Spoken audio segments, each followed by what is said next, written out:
que oyo nyonso na 2024-2023 peut-être na blessé na ndenga musique na yena sala ba critique ya mabe 2025 eza subongo te ngana kokumisa ba valeur surtout Fally aza légende vivante aza véritable légende ototikali na yena Congo oazo mérité azo passeport diplomatique ndefo na kumisa ye problème na ngeza wapi Bagali na critique pardon.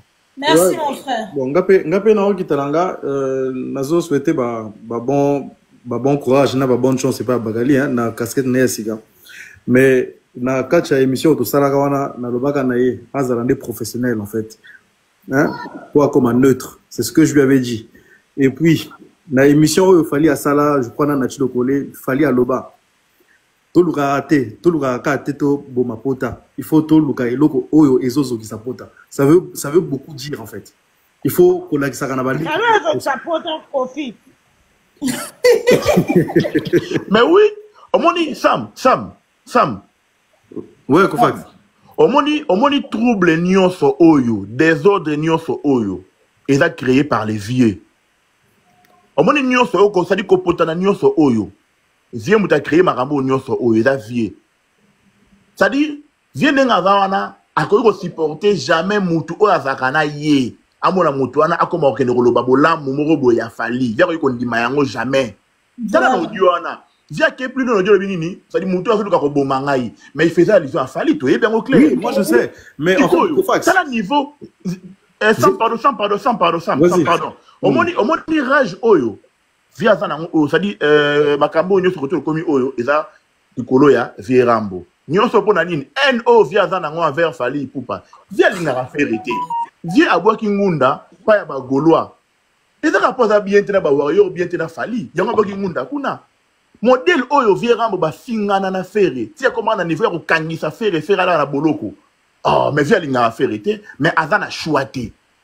Ça divers se retrouver dans la position moroboy oyo avant à choix te fois gumba makaka pa ya bagolo pa ya fere mais puis ngana za ki choqué comme on a bana moi mikie ba yo ça la vie rambo tunisa oh ça dit on va le bana tunisa na balabala ça dit ba ça la vie rambo tunisa na balabala tunisa franchement donc vient dans la choix te pour kaka aza c'est-à-dire aza bien tena Fally papa aza na haine envers Fally allez aza na choix des fois gumba makaka côté bagolo côté kuna le fait que bakali wa zakana ye bakali o mikolo babolamu ya Fally allez rage yesu makasi et ça m'a mingi.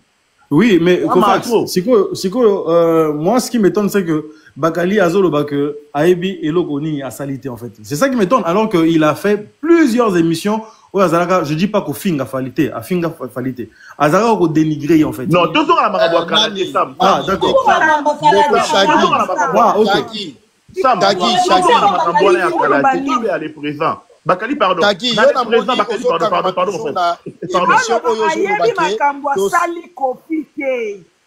Oh, Bagali, on a réglé ma compte. Moi, je suis pas venu régler les comptes. Frère,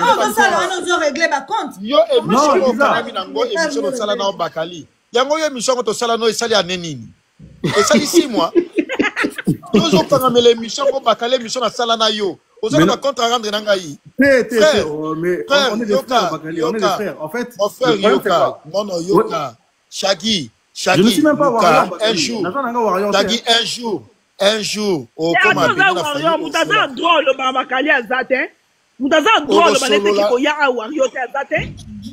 un jour au Gosola na Fally au comment pemene bamsu ya Fally. Non, j'en ai même pas besoin. Je n'ai pas besoin. Deux ans n'ont besoin. Ce Fally bengo boya, tengabu na boya, tengabu yo boya.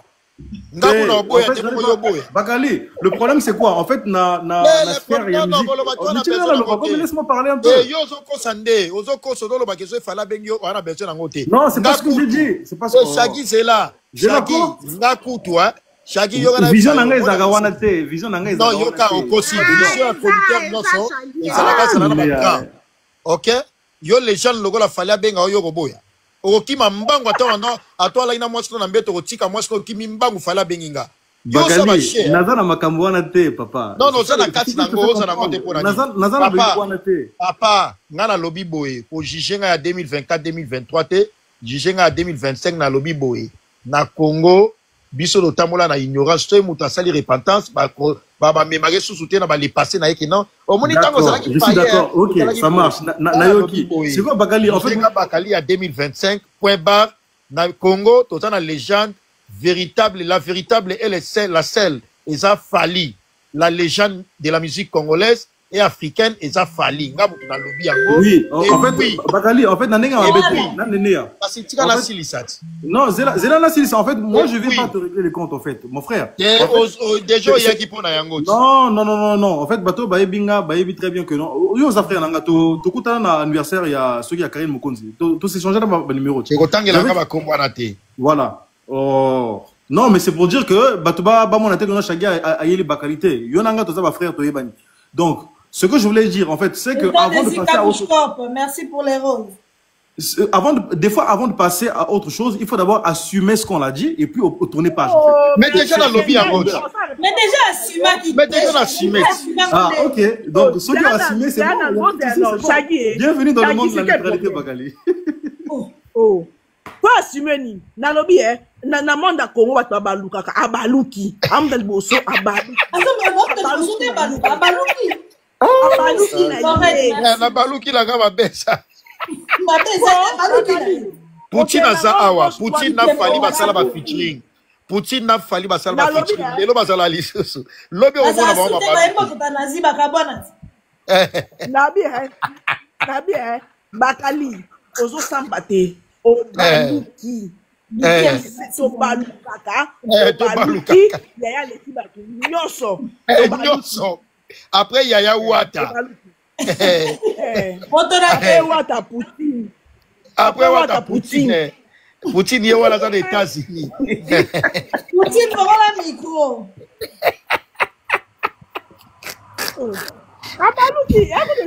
Na balukate. Bakali. Batu nyoso ba balukanga na balukate. Bakali. Wana repentance sur ça té. Wana explication ça té. Wana mutu ko plaider au baluki. Oza wariote oza yaya so asali malamu po asaka malamu ebele makamu ya asaka nde kotindo olobele malamu c'est point et tout mutu azana droite ya ko baké Bakali awa te ngale ki Fally pour na lui Bakali awa modèle ko yaya yo nene atato potana na ye Fally Bakali après Ouattara nani après Ouattara Poutine. Après Ouattara Poutine. Non, mais merci Bakali, merci Lisa pour l'invitation. Merci. Et puis merci Néné aussi. C'est Sam. Oui, c'est la chroniqueur pour Fally qui n'a pas naître. Bakali c'est un papa Shaggy za mtambokani. Naza mutabraza, et bani nango maman. Pourquoi? Uzaba songi papa Shaggy. Uma ndo zo makambo. Non, en fait Néné, en fait tu ne peux pas imaginer en fait émission de ça là on a. En fait, Bakali a là. Oh, mais tu vas là-bas, non? Tu vas là-bas. Yango nino limite émission wana o. Limite à émission. On a défaut. Limite à émission na kati émission na junior. Yango émission on ni nango kangamelanga bo. Non, en fait, kasi ngana yaka objectivement. Et en plus, batubaye na casquette. Batubaye non? Yango émission ba ina déjà passé kangamelanga bo enino. Bagali, yo moko ebi que ngana yaka objectivement en fait. Et bon ngana yaka nino. Yo zalaka ko Nini na 2000 combien